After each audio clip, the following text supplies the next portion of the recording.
Well, children learn different ways, and test scores are not the best indicator of how well they're learning. But to mandate test scores as the only arbitrator on how well a school or teachers are doing is disastrous for everybody, as well as privatizing schools and raising tuitions astronomically. I think we need to overhaul our educational system, but even more importantly, we have to change the way we fund education. Right now,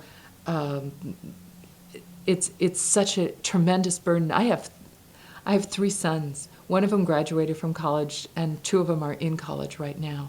It's so hard for kids to go to school. The prices are so high. The United States is a wealthy country. We can afford to educate our kids. We can afford to give health care to everyone here.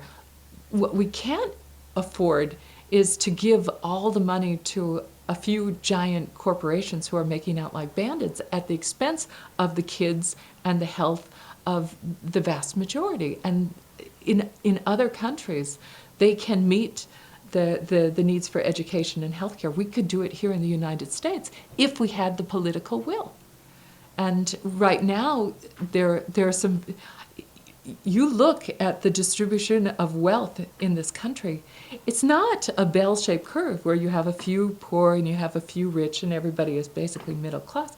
It's an L curve, and it's a giant L curve. I mean, you could go for a mile with a very flat income, and then you see the very last part of the curve, and it goes up 36 miles.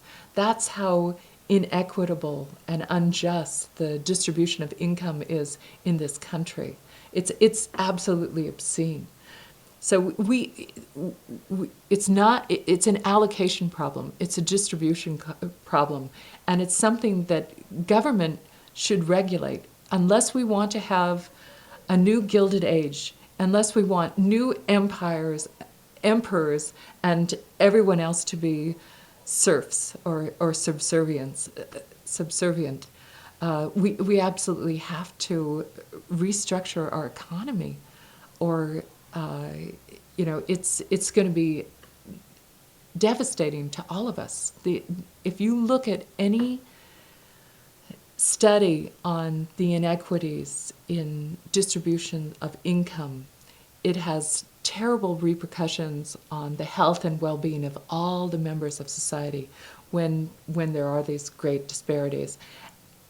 The rich as well as the poor. Even, if you have a more equitable distribution, everybody's happier, everybody's healthier, everybody lives longer.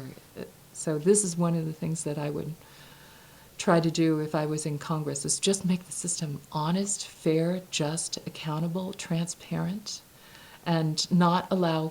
I think it was Mark Twain who says the uniquely American criminal class is Congress. And I must admit that I am sometimes embarrassed to say that I'm running for Congress, because I think they have earned some concern over this last decade in their failure to protect we the people, and in their subservience to corporations, and in allowing this whole bogus war on terrorism to continue at such great expense to the country.